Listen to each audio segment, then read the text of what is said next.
What's up, everybody? This is Reverend Guns, and today I'm going to show you how to fit a PMAG 10 round into your rifle. We are going to be using the existing magazine for your rifle.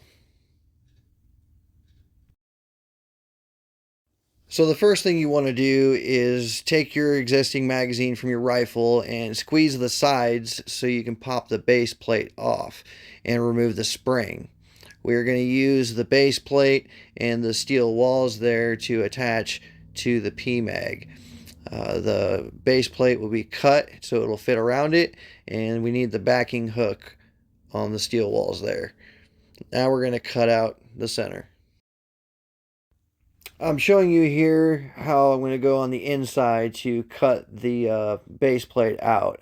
I'm going to use a Dremel with a high-speed cutting disc, and I'm going to use pliers to hold it so it's not close to my hands and makes it easier to grip and cut out.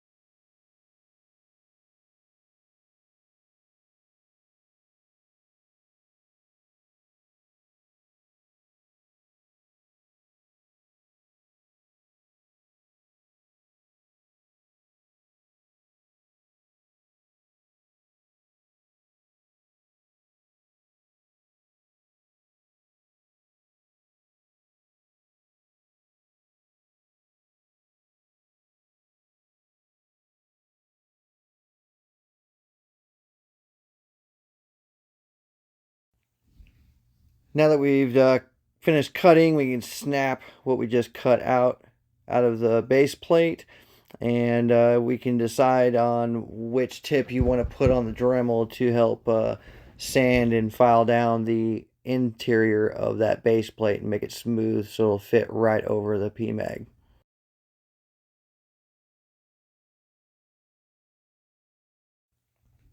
Here I've chosen to use one of the sanding stones. All we're wanting to do is clean up the interior because cutting it wasn't clean, and this is just flattening it out and making it smooth so it'll fit nicely onto the PMAG.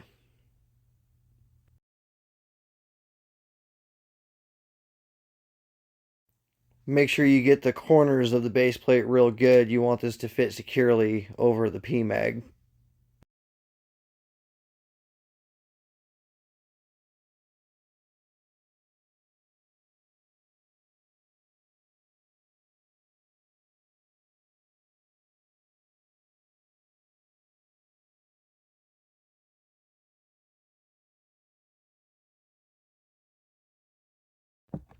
We need the metal hook to attach to the back of the PMAG. So take your steel frame there and literally cut off the sides so you have access to the hook.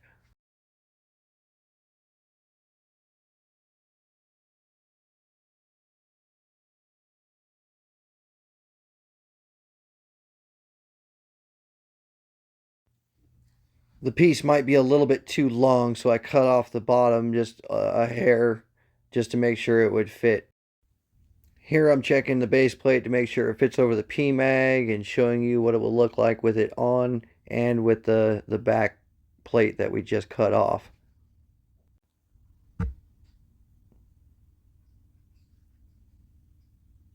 Then we'll slide it up in the gun and measure it. Here we're going to line up the base plate with the magazine. So just put the base plate on the magazine for now, and you'll stick it up in the rifle and make sure the bolt's closed because that's what's going to stop the magazine right where it needs to be. So push it on up, lock it into place, and that is exactly where you want it to be when you start gluing.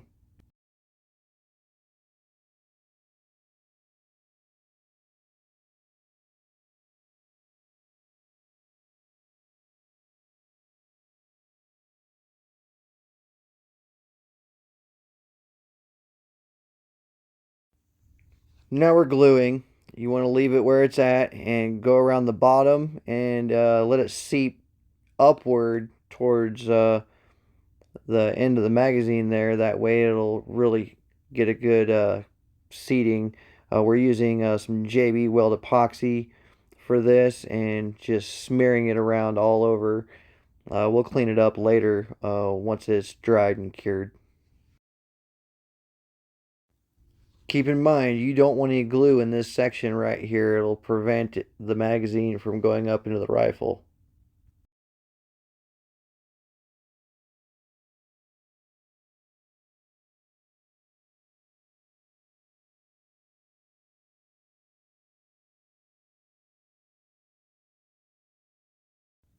This looks good. Now you just want to make sure it sets and cures. Now we're measuring where the hook is going to latch and to the bottom of the mag well there. That is the distance we need to fit our hook on the back side of the PMAG. So I'm using some digital calipers here.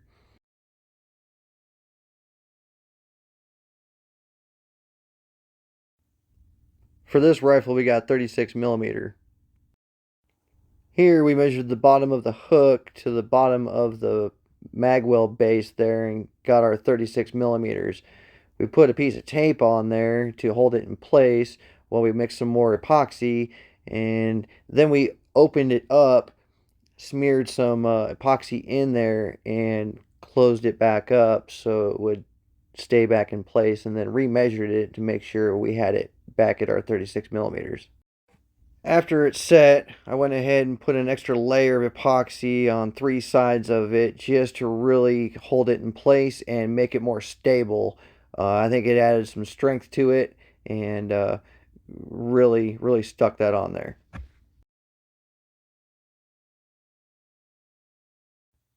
After everything has dried and cured, I loaded up a couple rounds into the magazine, and we'll go ahead and stick it into the gun just to see if it fits, if it's snug or falls out. We find that it snaps into place and is quite solid, so there was no issue getting it in. You can see me wiggle it there. It's pretty solid. So now we're going to go ahead and do a function test just to make sure that everything cycles correctly and it feeds. So we put the first one in there, popped out, second one, popped out. Looks like it works to me. So we're out here with my Savage Axis 2. It's a 308 Winchester. I've loaded it up with 308, 165 grain. We're going to give this its first go around to see if it held up to what we made.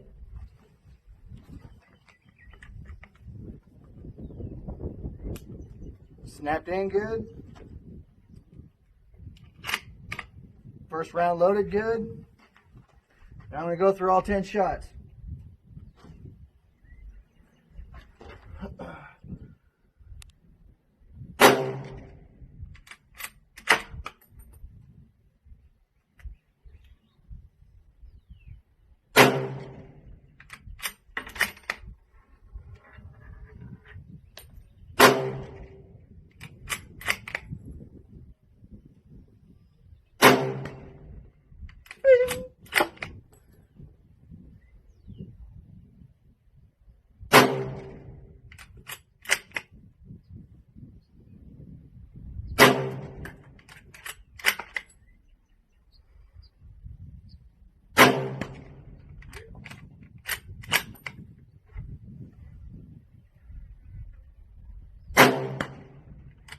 That's 3.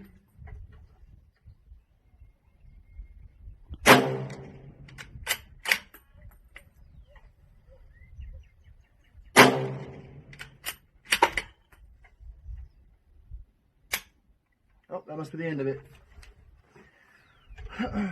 So, popped out. Mag's empty.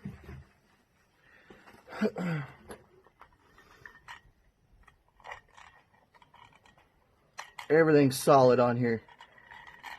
Worked perfectly. This is now our 5th time refilling this mag, and I wanted to do some freestanding shots with this. This has been exciting because this has been the first day I've shot this since we modified the gun itself. This is a Savage Axis, and we filled the front part of the stock, the hand grip, and the buttstock here with epoxy to really stiffen up the frame.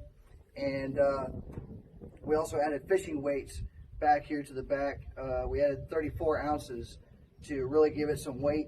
It's a heavy gun now, and but it should help out a lot with recoil, and I think it has. So I'm going to do some freestanding shots. This is the same 308 Winchester, the 165 grain, and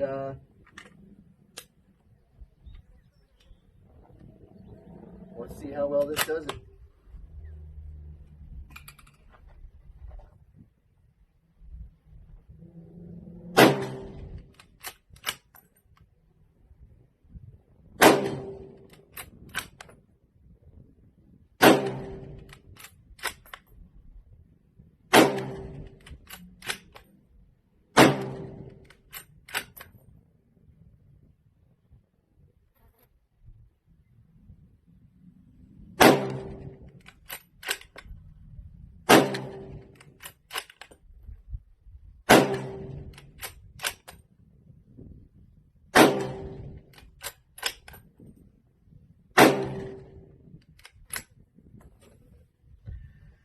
All 10 rounds went through.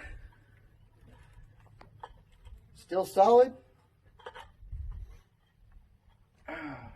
Base is good. Backing clip is great. This turned out excellent.